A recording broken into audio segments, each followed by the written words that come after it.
Snow White and the prince stood on the cusp of ultimate power. Their alliance had turned them into rulers of a realm shrouded in darkness. Together, they had conquered all who stood in their way, leaving nothing but obedience in their wake.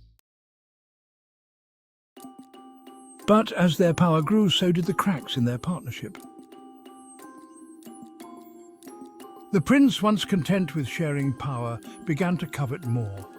His ambition, once aligned with Snow White's, now rivaled hers. The darkness that had drawn them together now threatened to tear them apart.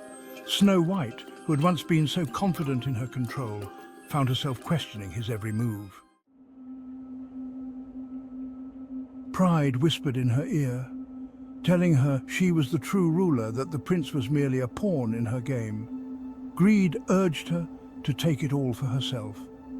And wrath, the ever-present wrath, seethed beneath the surface, waiting for the moment to strike.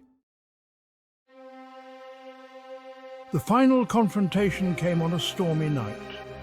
The castle, now their fortress, echoed with the sound of thunder as Snow White and the prince faced each other. Neither willing to yield, each saw the other as a threat to their supremacy. The battle that ensued was not one of swords or spells, but of wills, each trying to outmaneuver the other. Snow White, fueled by the teachings of the dwarfs, struck first, using her cunning to undermine the prince's position. But the prince, with his own dark instincts, countered every move. In the end, it was Snow White's own hubris that led to her downfall. As she prepared to deliver the final blow, she underestimated the prince's resolve. In one swift motion, he turned her own attack against her, seizing control of the very power she had sought to hoard.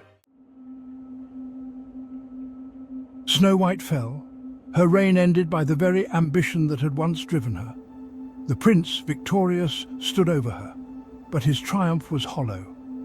The darkness that had consumed them both left nothing but emptiness in its wake. As Snow White lay in defeat, a realization dawned on her, one that came too late. The pursuit of power, driven by vanity and envy, had cost her everything. Her beauty, her kingdom, her life. It had all been sacrificed to a hunger that could never be satisfied. The prince, now alone, ascended the throne.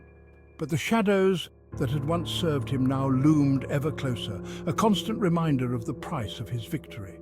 His reign, like Snow White's, would be short-lived, for in the world they had created, no one could hold power for long. And so the story ends not with a celebration, but with a warning, a tale of pride, ambition, and the inevitable downfall that follows. In the end, the darkness devours all. But is this truly the end, or merely the beginning of a new cycle of power, greed, and destruction? Only time will tell.